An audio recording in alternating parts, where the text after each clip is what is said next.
Bonjour à tous et bienvenue sur boursicoté.com pour cette nouvelle analyse technique Forex et matières premières avec une paire de devises euro-dollar qui au final ne va pas tester ici la résistance oblique. On attendait ce test pour voir un petit peu si on allait sortir de cette dynamique baissière.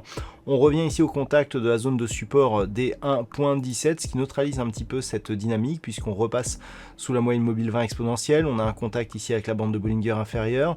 Donc tant que le support ici des 1.17 n'est pas cassé à la baisse, on reste ici dans une possible neutralisation. Par contre, on est toujours donc sous l'influence de cette résistance.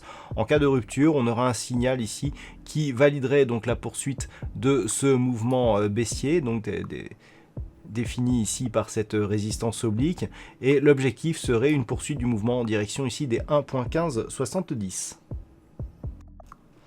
Et ça reste neutre pour la configuration sur la paire de devises livre sterling contre dollar américain, puisqu'après une attaque ici de la zone des 1.2780, les cours sont remontés ici et depuis on oscille autour de la moyenne mobile 20 exponentielle ici qui agit comme support avec des contacts réguliers ici sur la bande de Bollinger supérieure. Donc tout cela est caractéristique d'une tendance haussière qui est en train de se poursuivre avec un objectif donc sur la zone des 1.3010. Donc pour l'instant c'est une phase de neutralisation. Donc après ici cette impulsion baissière, on se stabilise ici.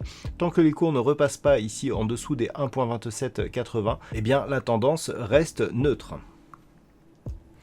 Sur l'or aussi, la dynamique haussière se poursuit, puisque après avoir repassé la zone des 1885 $ l'once à la hausse, on continue ici sur cette dynamique court terme, avec des plus hauts aussi qui continuent à valider des nouveaux plus hauts significatifs, et des contacts ici sur la moyenne mobile 20 exponentielle qui agit donc comme un support. Donc dans cette perspective, on peut s'attendre ici à une poursuite du mouvement en direction de la résistance oblique qui définit la dynamique baissière court terme actuelle.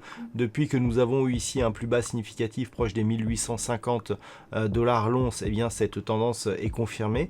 Et désormais, pour l'inverser, il faudrait repasser ici au-delà de cette zone de résistance oblique, auquel cas on aurait un objectif de retour ici sur la zone des 1980 $ l'once. En absence ici de cette cassure, si la dynamique baissière reprend, on pourrait donc avoir une cassure des 1885 $ l'once, auquel cas l'objectif serait une poursuite en direction des 1790 $ l'once.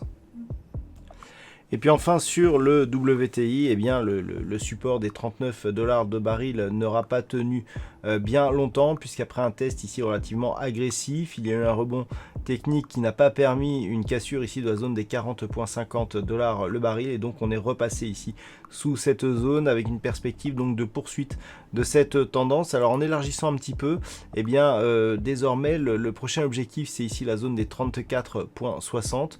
On a ici une zone intermédiaire sur ce support ici des 37 $ le baril. Nous verrons si cette zone arrive à arrêter la baisse avant le week-end. La semaine prochaine, donc c'est cette zone des 37 $ et des 34,60 qu'il faudra surveiller en cas de poursuite du mouvement baissier, puisqu'une cassure ici de cette zone de support pourrait nous donner une phase d'accélération à la baisse ici en direction des 28 $ le baril. Tout cela va bien entendu avec une perspective de reconfinement partiel dans certains pays qui ferait chuter la demande de pétrole. Donc on restera ici vigilant quant à la cassure de ces niveaux de support. Voilà donc ce que l'on peut dire sur cette analyse technique Forex et matières premières. Passez un bon week-end et on se retrouve dès la semaine prochaine pour d'autres analyses techniques, toujours sur le site boursicoté.com.